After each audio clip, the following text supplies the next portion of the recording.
ನಮಸ್ತೆ, welcome to the channel. ಹೇಗಿದ್ದೀರಾ ಎಲ್ಲರೂ? ಇವತ್ತು ನಾನು ಬೆಳಿಗ್ಗಿಂದಲೇ ವ್ಲಾಗ್ ಸ್ಟಾರ್ಟ್ ಮಾಡಿದ್ದೇನೆ. ಯಾಕೆಂದರೆ ಇವತ್ತು ನವರಾತ್ರಿಯ ಫಸ್ಟ್ ಡೇ. ಹಾಗೆ ನವರಾತ್ರಿಗೆ ನಾವು ನಾನ್ ವೆಜ್ ಏನು ತಿನ್ನುವುದಿಲ್ಲ. ಮತ್ತು ನಂದು ಬೆಳಗಿನ ರುಟೀನ್ ಸಹ ಸ್ವಲ್ಪ ಚೇಂಜ್ ಇರ್ತದೆ. ಅಂದರೆ ನಾರ್ಮಲಿ ನಾನು ಬೆಳಿಗ್ಗೆ ದೀಪ ಹಚ್ಚುವ ಮೊದಲು ದೇವರಿಗೆ ಸ್ವಲ್ಪ ಗುಡಿಸಿ ಮತ್ತೆ ದೀಪ ಹಚ್ತೇನೆ. ಆದರೆ ನವರಾತ್ರಿಯಲ್ಲಿ ನಾನು ಸ್ವಲ್ಪ ನಂದು ರುಟೀನ್ ಚೇಂಜ್ ಇರ್ತದೆ. ಅಂದರೆ ಗುಡಿಸಿ ಒರೆಸಿ ಸ್ವಲ್ಪ ಕ್ಲೀನ್ ಮಾಡಿ ಮತ್ತೆ ನಾನು ದೇವರಿಗೆ ದೀಪ ಹಚ್ಚಿ ಮತ್ತೆ ನಾನು ಬ್ರೇಕ್ಫಾಸ್ಟ್ ಮಾಡ್ತೇನೆ. ಸೊ ಹಾಗೆ ಬನ್ನಿ ನೋಡುವ, ನಂದು ಇವತ್ತು ಬೆಳಗಿನ ರುಟೀನ್ ನಿಮ್ಮೊಂದಿಗೆ ನಾನು ಶೇರ್ ಮಾಡ್ತೇನೆ.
ಕ್ಲೀನಿಂಗ್ ಎಲ್ಲ ಆಯಿತು, ಸ್ನಾನ ಸಹ ಮಾಡಿ ಬಂದೆ. ಸೊ ಇನ್ನು ದೇವರ ಕೆಲಸ ಸ್ಟಾರ್ಟ್ ಮಾಡಿ.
ಬ್ರೇಕ್ಫಾಸ್ಟಿಗೆ ಇವತ್ತು ನಾನು ಚಪಾತಿ ಮಾಡ್ತಾ ಇದ್ದೇನೆ. ಸೊ ಚಪಾತಿ ಹಿಟ್ಟು ರೆಡಿ ಉಂಟು. ಹಾಗೆ ಪಾಲಕ್ ಪನ್ನೀರ್ ಮಾಡುವಂತ. ನನ್ನ ಮಗನಿಗೆ ಪಾಲಕ್ ಪನ್ನೀರ್ ಅಂದರೆ ತುಂಬ ಇಷ್ಟ. ಹಾಗೆ ವಾರದಲ್ಲಿ ಒಂದ್ಸಲ ನಾನು ಪಾಲಕ್ ಪನ್ನೀರ್ ಮಾಡಿಯೇ ಮಾಡ್ತೇನೆ. ಸೊ ಇವತ್ತು ಪಾಲಕ್ ಪನ್ನೀರ್ ಮತ್ತು ಚಪಾತಿ. ನೋಡಿ, ಪಾಲಕ್ ಪನ್ನೀರ್ಗೆ ಸಹ ನಾನು ಪಾಲಕನ್ನು ಬೇಯಿಸಿ ರೆಡಿ ಮಾಡಿಟ್ಟಿದ್ದೇನೆ. ಅದನ್ನು ಈಗ ಮಿಕ್ಸಿಗೆ ಹಾಕಿ. ನಾನು ಪಾಲಕ್ ಪನ್ನೀರ್ ರೆಸಿಪಿಯನ್ನು ಇದು ನಂದು ಬ್ಲಾಗಲ್ಲಿ ಹಾಕಲಿಲ್ಲ, ಶಾರ್ಟ್ಸ್ ಮಾಡಿ ಹಾಕಿದ್ದೇನೆ ಶಾರ್ಟ್ಸಲ್ಲಿ. ಸೊ ನಿಮಗೆ ಬ್ಲಾಗ್ ಮಾಡಬೇಕಿದ್ರೆ ಪಾಲಕ್ ಪನ್ನೀರ್ ಹೇಗೆ ಮಾಡೋದು ನಿಮಗೆ ಬೇಕಾಗಿದ್ದರೆ ಕಮೆಂಟ್ ಮಾಡಿ. ನಾನು ಇನ್ನೊಮ್ಮೆ ಪಾಲಕ್ ಪನ್ನೀರ್ ಮಾಡುವಾಗ ಫಸ್ಟಿನಿಂದ ನಾನು ರೆಸಿಪಿ ನಿಮಗೆ ತೋರಿಸ್ತೇನೆ. ಸೊ ಇದನ್ನು ನಾನು ಬೇಯಿಸಿ ಎಲ್ಲ ಇಟ್ಟು ರೆಡಿ ಮಾಡಿಟ್ಟಿದ್ದೇನೆ. ಸೊ ಇದನ್ನೀಗ ನಾನು ಗ್ರೈಂಡ್ ಮಾಡ್ತೇನೆ. ನಾನು ಇವತ್ತು ಬೆಳಿಗ್ಗೆ ಎಲ್ಲ ಅಡಿಗೆ ಎಲ್ಲ ಮಾಡಿಟ್ಟಿದ್ದೇನೆ, ರೈಸ್ ಎಲ್ಲ. ಯಾಕೆಂದರೆ ನನಗೆ ಮಗನನ್ನು ಸ್ಕೂಲಿಗೆ ಬಿಟ್ಟು ಮತ್ತೆ ಸ್ವಲ್ಪ ಹೊರಗಡೆ ಕೆಲಸ ಉಂಟು, ಹಾಗೆ ಸೊ ಬೇಗ ಬೇಗ ಮಾಡುವ ಅಂತ ಅಲ್ಲ ಉಂಟಲ್ಲ, ಇದನ್ನು ಸಹ ಇದರಲ್ಲೇ ಗ್ರೈಂಡ್ ಮಾಡಲಿಕ್ಕೆ. ಸೊ ಇದನ್ನು ಸಹ ಹಾಕ್ತೇನೆ.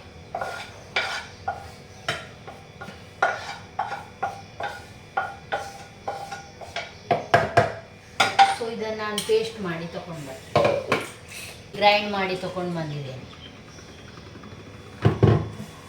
ಹಾಗೆ ನಾನು ಪನ್ನೀರನ್ನು ಹಾಗೆ ಹಾಕ್ಬೋದು, ಆದರೆ ನಾನು ಸ್ವಲ್ಪ ಪನ್ನೀರನ್ನು ಮ್ಯಾರಿನೇಟ್ ಮಾಡಿ ಇಡ್ತೇನೆ. ಯಾಕೆಂದರೆ ಅದು ಪನ್ನೀರಲ್ಲಿ ಅಷ್ಟು ಉಪ್ಪು ಇರುವುದಿಲ್ಲ ನೋಡಿ, ಹಾಗೆ. ಸೊ ನಾನು ಉಪ್ಪು, ಅರಿಶಿನ ಹುಡಿ ಮತ್ತು ಸ್ವಲ್ಪ ಮೆಣಸಿನ ಹುಡಿ ಹಾಕಿ ಇದನ್ನು ಸ್ವಲ್ಪ ಮ್ಯಾರಿನೇಟ್ ಮಾಡಿ ಇಡ್ತೇನೆ. ಸೊ ಇದನ್ನೀಗ ನಾನು ಸ್ವಲ್ಪ ಶಾಲೋ ಫ್ರೈ ಮಾಡ್ತೇನೆ. ಸ್ವಲ್ಪ ಎಣ್ಣೆ ಹಾಕಿದರೆ ಸಾಕು, ಶಾಲೋ ಫ್ರೈ ಅಲ್ಲ, ಸ್ವಲ್ಪ ಎಣ್ಣೆ ಹಾಕಿದರೆ ಸಾಕು.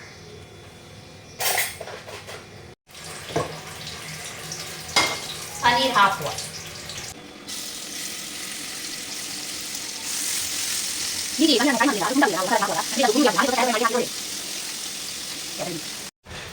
ಇದು ಒಂದು ಸೈಡಲ್ಲಿ ಪನ್ನೀರ್ ಫ್ರೈ ಆಗ್ತಿರ್ಲಿ, ಇನ್ನೊಂದು ಸೈಡಲ್ಲಿ ನಾವು ಇದು ಗ್ರೇವಿ ಮಾಡಿದ್ವಲ್ಲ ಅದನ್ನು ಸ್ವಲ್ಪ ಬೇಯಲಿಕ್ಕೆ ಇಡುವ.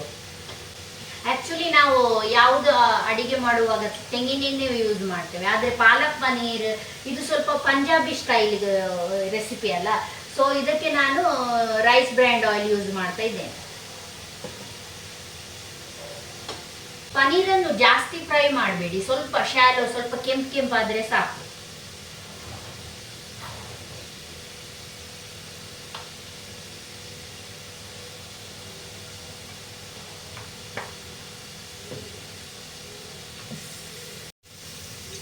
ಎಣ್ಣೆ ಹಾಕಿ ಆಯ್ತಲ್ಲ. ಸೊ ಎಣ್ಣೆ ಬಿಸಿ ಆಗುವಾಗಲೇ ಇದೆಲ್ಲ ಮಸಾಲವನ್ನೆಲ್ಲ ಹಾಕಬೇಕು.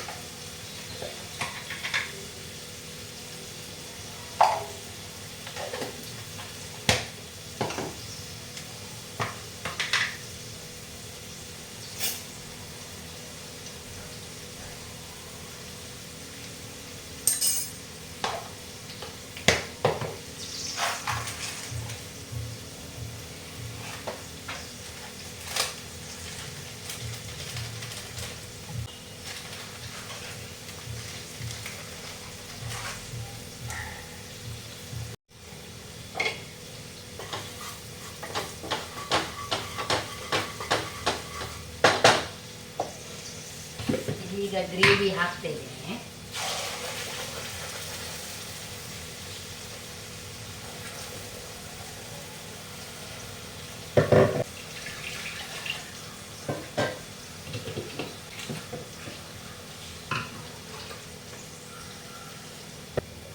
ಮಿಕ್ಸ್ ಮಾಡಿ ಸ್ವಲ್ಪ ಮುಚ್ಚಳವನ್ನು ಮುಚ್ಚಿ ಇಡಬೇಕು.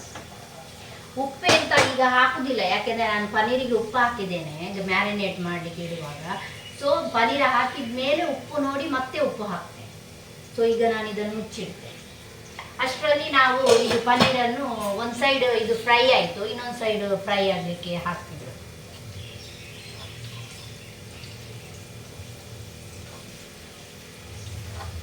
ಪನ್ನೀರನ್ನು ಸ್ಮೂತಾಗಿ ಹ್ಯಾಂಡಲ್ ಮಾಡಬೇಕು, ಇಲ್ಲದ್ರೆ ಹೊಡಿ ಆಗ್ತದೆ. ನೋಡಿ, ಒಂದು ಸೈಡ್ ಇದು ಬೇಯ್ತು, ಒಂದು ಸೈಡ್ ಇದು ಫ್ರೈ ಆಯಿತು. ನೋಡಿ,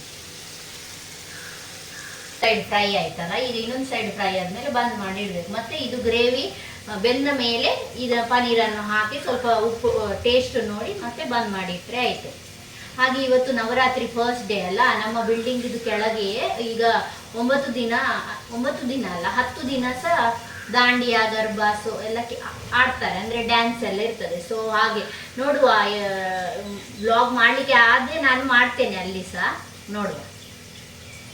ಇನ್ನು ನಮ್ಮದು ಈ ಮುಂಬೈಯಲ್ಲಿ ಜಾಸ್ತಿ ಗರ್ಬಾ ದಾಂಡಿಯಾ ನವರಾತ್ರಿಯಲ್ಲಿ ಎಲ್ಲ ಸ್ಪೆಷಲ್, ರಾತ್ರಿ ನೈಟ್ ಸ್ಪೆಷಲ್ ಎಲ್ಲ ಪ್ರೋಗ್ರಾಮ್ ಎಲ್ಲ ಇರ್ತದೆ. ಸೊ ಇನ್ನು ನಮಗೆ 10 ದಿನ ಸಹ ಇಲ್ಲಿ ಪ್ರೋಗ್ರಾಮೇ ಇರ್ತದೆ. ಸೊ ಒಳ್ಳೆಯದಾಗ್ತದೆ ನೋಡಲಿಕ್ಕೆ. ಮತ್ತು ನೋಡುವ, ನಾನು ಸಾಧ್ಯ ಆದರೆ ಬ್ಲಾಗ್ ಮಾಡ್ತೇನೆ.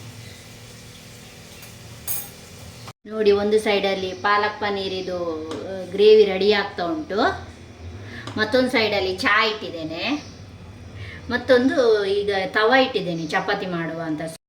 ಚಪಾತಿ ನನ್ನ ಅತ್ತೆ ಮೊದಲೇ ಹೇಳಿದಾಗೆ ನಾನು ಅವರು ಹೇಗೆ ಮಾಡ್ತಾರೆ ಅದೇ ಸ್ಟೈಲಲ್ಲಿ ಮಾಡೋದು.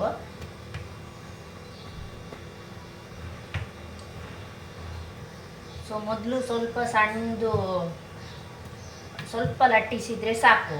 ಮತ್ತೆ ಇದರ ಒಳಗೆ ಉಂಟಲ್ಲ ತುಪ್ಪ ಇಲ್ಲದ್ರೆ ಎಣ್ಣೆ, ನಾನು ತುಪ್ಪ ಯೂಸ್ ಮಾಡ್ತಾ ಇದ್ದೇನೆ. ಸೊ ತುಪ್ಪವನ್ನು ಸಣ್ಣ ಮಾಡಿ ಸವರಬೇಕು ಇದಕ್ಕೆ ಫುಲ್ಲು. ಮತ್ತೆ ಇದನ್ನು ಫೋಲ್ಡ್ ಮಾಡಬೇಕು.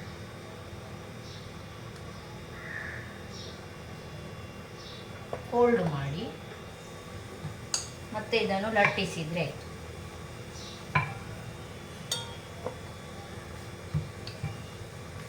ಅತ್ತೆಯಷ್ಟು ಪರ್ಫೆಕ್ಟ್ ಬರುವುದಿಲ್ಲ ನನಗೆ, ಅಂದರೆ ಅವರಿಗೆ 40 ವರ್ಷದ ಎಕ್ಸ್ಪೀರಿಯನ್ಸ್ ಉಂಟಲ್ಲ, ನನಗೆ ಈಗೀಗ ಕಲ್ತದಷ್ಟೇ, ಒಂದು 5-6 ವರ್ಷ ಆಯ್ತು ಅಷ್ಟೇ.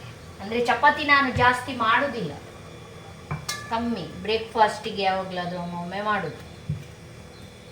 ಅಂದರೆ ಈಗ ಜಾಸ್ತಿ ಮಾಡೋದು, ಯಾಕಂದರೆ ಈಗ ಮಗ ಸ್ಕೂಲಿಗೆ ಹೋಗಲಿಕ್ಕೆ ಸ್ಟಾರ್ಟ್ ಮಾಡಿದಾನಲ್ಲ, ಸೊ ಟಿಫಿನಿಗೆ ಬೇಕಂತ ಮಾಡ್ತೇನೆ.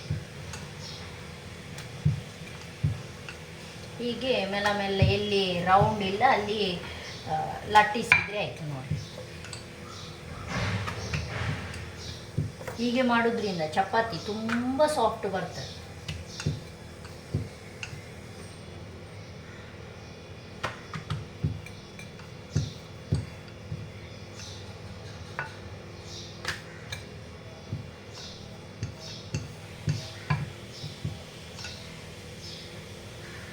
ಮತ್ತೆ ಇದನ್ನು ತವದಲ್ಲಿ ಹಾಕಬೇಕು, ಅಂಟದಾಗೆ ನೋಡಬೇಕು. ನೋಡಿ, ಆಟೋಮ್ಯಾಟಿಕ್ ಬರ್ತದೆ. ಇದೀಗ ತವಕ್ಕೆ ಹಾಕಬೇಕು.